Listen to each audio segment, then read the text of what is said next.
Hello and welcome to some more Star Citizen. There's been a huge set of changes, additions, delays and hype in the latest roadmap update for Star Citizen, along with the addition of Star Citizen Alpha 3.17 into the mix as well. So let's start with that.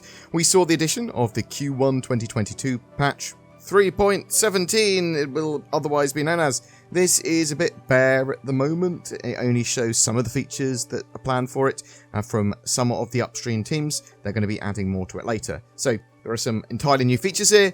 Hangar Manager app, creating a mobiGas app that emulates the functionality of ASOP terminals, allowing players to spawn ships, claim insurance, and access the array of landing services to maintain their ships. This sounds like a little bit of limited remote access and gives you sort of some functionality in areas where they might not have ASOP terminals or it's hard to get to or whatever.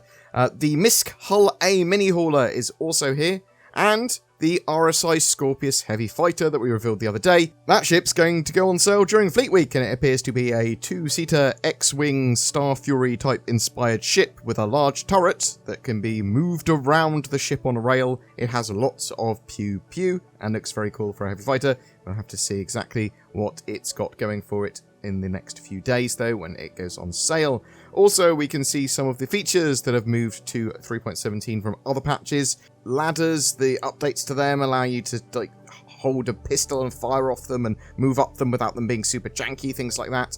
The player interaction experience, a holistic array of complementary features and systems all related to the player.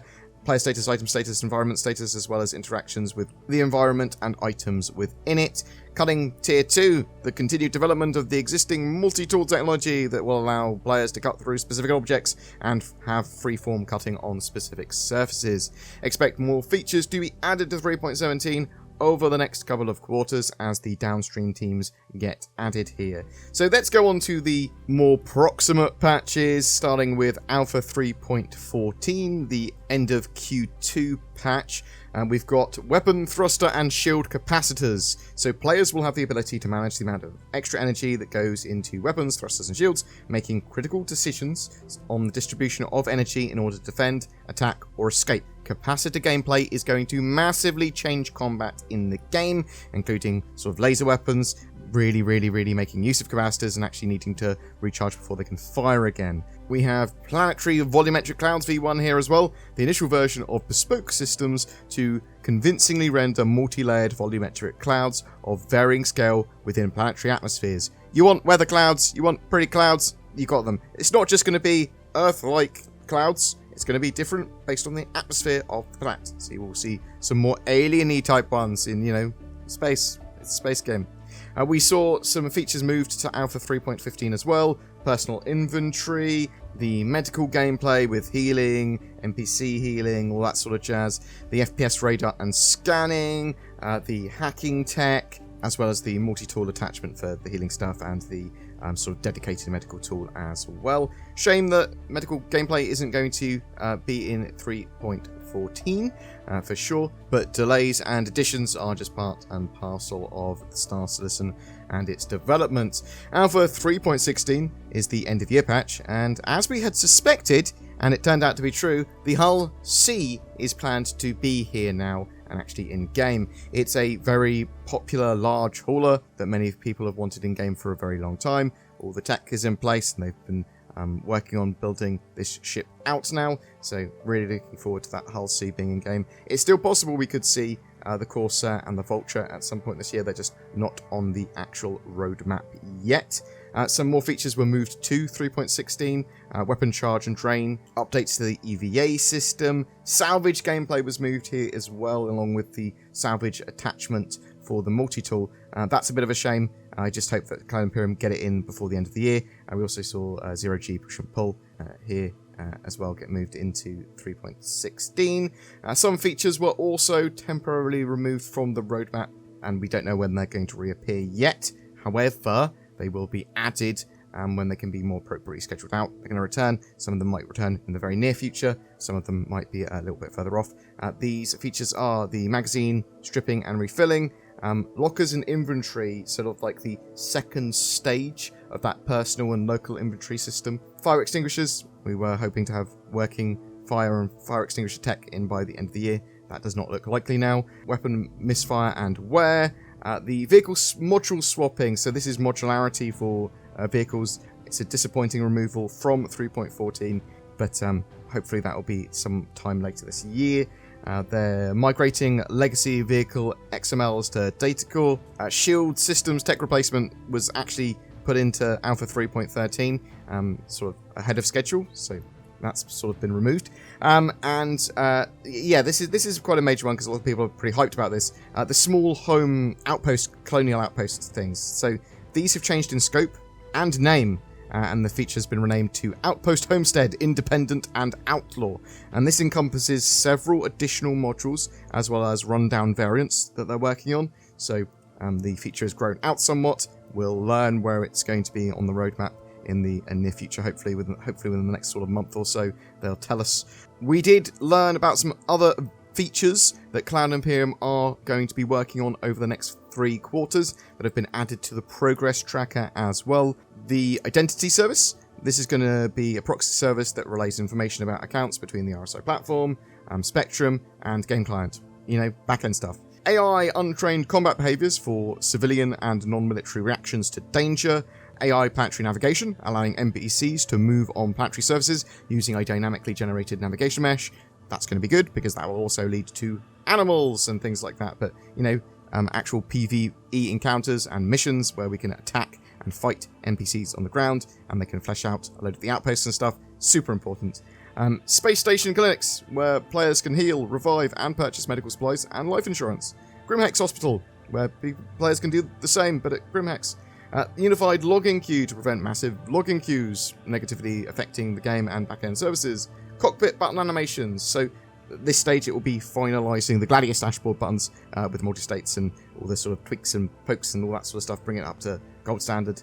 Derelict spaceships, points of interest that we schedule on planets with some type of activity. So puzzle, traversal, hostile AI, and if you take them out, you'll get a little reward. There'll be something cool there. They'll go, oh, there's loot. Oh, there's a little mission data thing. There's something cool. So it'll be worth your time going and dealing with those when you find them.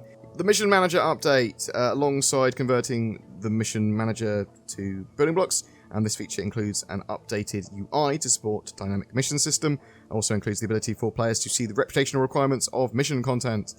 We also have seen now added properly to the progress tracker the Hull D and Hull E heavy cargo haulers. It does appear that they are going to be working on all of those hull series in the very near future. And they want to bring the Origin 600i and Greycat PTV to gold standard with some tweaks. Expect some little tweakies to the 600i to make people happier. Lava Tech.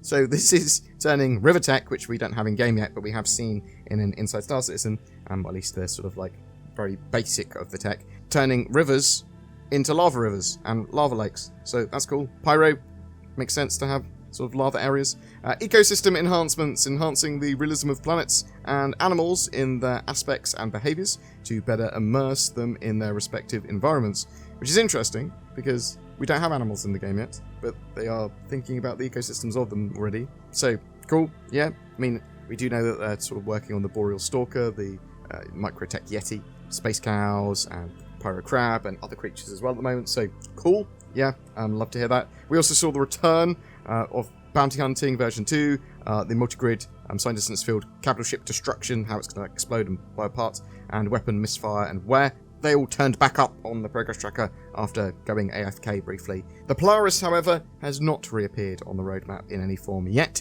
which is something I was hoping for. But boom, that's your roadmap updates for this fortnight, for this 2-week cycle. Yeah, quite a meaty one. Lots of stuff moving around, lots of stuff added. Really looking forward to some of those features for sure. Yeah, Hull C turning up hopefully by the end of the year. Work on ecosystems and AI behaviors for moving around on the ground, running around like that. That's going to be pretty cool for sure. Salvage moving, getting delayed slightly. I'm okay with that. If they get it in this year, we've been waiting for salvage for a very long time. Hopefully, the sort of like things like the colonial outposts will appear on the roadmap in the very near future again as well, because we do want them in the game. Capacity gameplay, excited for it, but also cautiously sort of like wary of it. Is it going to make the game genuinely great or move towards making combat and that sort of combat experience generally fun for dogfighting and that sort of thing? Or is it going to be poorly implemented for its first run? Is it going to be really buggy? Is it going to take away something from the game rather than add something? That sort of thing. So I'm really interested to know what you think. Are you excited or hyped about any of the changes here? Are you disappointed by any of the delays or moves of any of the features? Or is there something that you're like, yes, it's on the roadmap now, or no, it's gone? Whatever your thoughts, I'd love to hear from you in the comments below. Oh, what's this? I just found all your search history online. You filthy boy, buying spaceships and going on Ship Hub. Zin, show a picture of a sexy ship or something. You should have used NordVPN. It's a VPN, obviously, and it has my seal of approval because I chill for them. Use the links below to get a discount and help protect your data, identity, privacy, and to help with online accessibility. Every month we have a ship giveaway. For May, it's for a Crusader Hercules Starlifter. It's a big boy cargo and ground vehicle transport ship that you can expect to be added to the game by the end of the month. Just comment on any of my videos made during the month to be in for a chance of winning that. Thank you so much to my channel members who have pressed the join button below my videos and my Patreons as well. Going the extra mile really, really helps the channel. Say thanks for helping the channel, Zin. Thanks for helping the channel, Zin. Consider becoming a channel member or Patreon as well, and maybe you'll get some poorly photoshopped naughty spaceship shots. Ooh, saucy. Thanks for watching and all your support.